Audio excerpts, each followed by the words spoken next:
Hello दोस्तों, स्वागत है आपका अपने YouTube channel Bharat study centre में। आज हम पढ़ेंगे नवा चैप्टर त्रिभुजों का क्षेत्रफल व समांतर चतुर्भुजों का क्षेत्रफल सर्वांग समता के अनुसार। सबसे पहले देखते हैं कि क्षेत्रफल क्या होता है। किसी आकृति का क्षेत्रफल उस आकृति द्वारा घेरे गए तल के भाग से संबंधित एक संख्या होती है और वह संख्या एक मात्रक में होता है। वह मात्रक centimetre square, metre square, kilometre square, hectare square और अन्य इसके मात्रक होते हैं। अब दो सर्वांग सम आकृतियों के क्षेत्रफल बराबर होते हैं, परंतु इसका विलोम का सत्य होना आवश्यक नहीं है। इसका कहने का मतलब यह है कि हमारे पास कोई दो आकृतियां हैं और वह हमारे पास दो आकृतियां हैं सर्वांग सम, तो उनका क्षेत्रफल बराबर होगा। अगर दो आकृतियों के क्षेत्रफल बराबर है तो यह आवश्यक नहीं कि वे सर्वांग सम है, हो भी सकती हैं, नहीं भी हो सकती।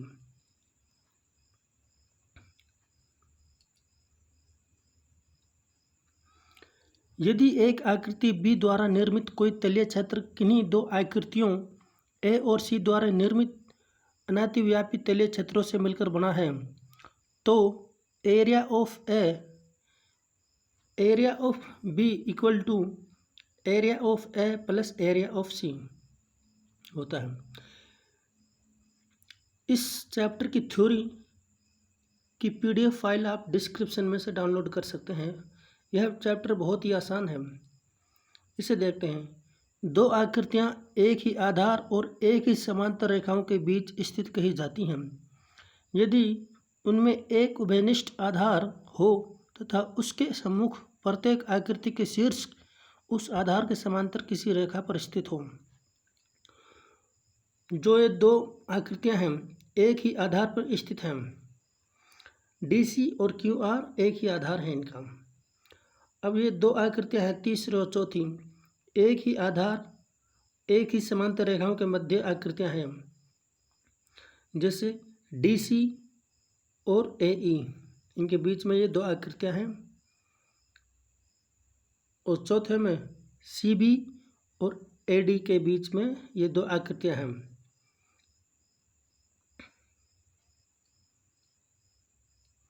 समांतर चतुर्भुज का क्षेत्रफल उसके आधार और संगत शीर्ष लंब का गुणनफल होता है। यह हमारे पास समांतर चतुर्भुज है। इसका क्षेत्रफल शीर्ष लंब और आधार का गुणनफल होता है। एक ही आधार या बराबर आधारों वाले और एक ही समांतर रेखाओं के बीच स्थित समांतर चतुर्भुज क्षेत्रफल में बराबर होते हैं। यानी कि एक ही आधार या आधार बराबर हैं और एक ही समांतर रेखाओं के बीच चतुर्भुज है, तो दोनों चतुर्भुजों का क्षेत्रफल बराबर होगा। अब इसको देखो, एक ही आधार या बराबर आधारों वाले और बराबर क्षेत्रफलों वाले समांतर चतुर्भुज एक ही समांतर रेखाओं के बीच स्थित होते हैं। यानी कि आधार बराबर है या एक ही आधार है और उनका क्षेत्रफल भी बराबर है, तो वह चतुर्भुज एक ही समांतर रेखाओं के बीच स्थित होते हैं। ठीक।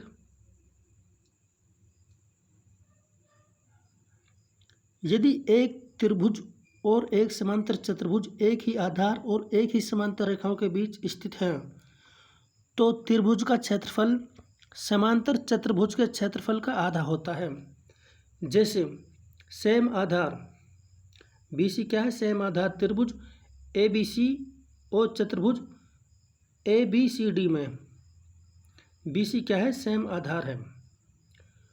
BC और AD दो समांतर रेखाओं के मध्य स्थित है,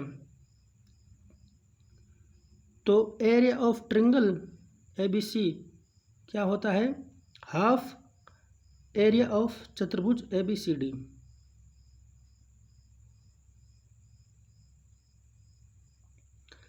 त्रिभुज का क्षेत्रफल उसके आधार और संगत शीर्ष लंब के गुणनफल का आधा होता है।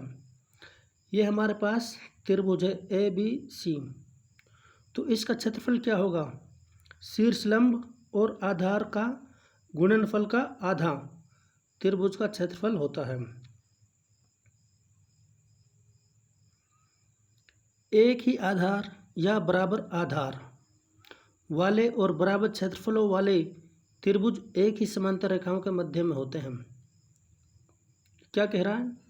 एक ही आधार, यहाँ में एक आधार है और इसमें अलग अलग आधार है परंतु बराबर आधार हैं, और क्षेत्रफल, इनका क्षेत्रफल और इसका क्षेत्रफल और इनका क्षेत्रफल बराबर है, तो ये एक ही समांतर रेखाओं के मध्य होते हैं। इसका कहने का मतलब यह है कि आकृति पहली में देखो, यदि त्रिभुज ए बी सी व बी सी डी, त्रिभुज ए बी सी व बी सी डी में सेम आधार बी सी है, सेम आधार क्या है हमारा? B C. एरिया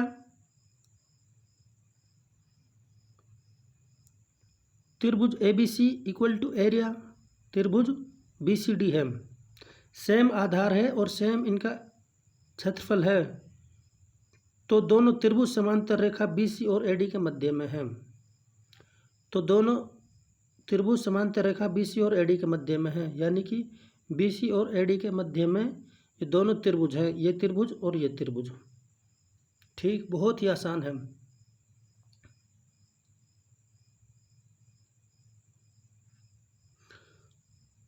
त्रिभुज की एक मध्यिका उसे बराबर क्षेत्रफलों वाले दो त्रिभुजों में विभाजित करती है। मध्यिका बी एम त्रिभुज ए बी सी को दो बराबर क्षेत्रफल वाले त्रिभुज ए बी एम व त्रिभुज बी एम सी में विभाजित करती है, जिसका क्षेत्रफल बराबर होता है एरिया ऑफ त्रिभुज A B M equal to area of त्रिभुज बी एम सी।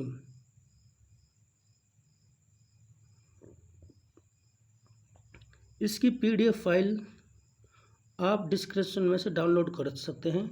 यह चैप्टर बहुत ही आसान है। Thanks for watching my video. मिलते हैं नेक्स्ट वीडियो में।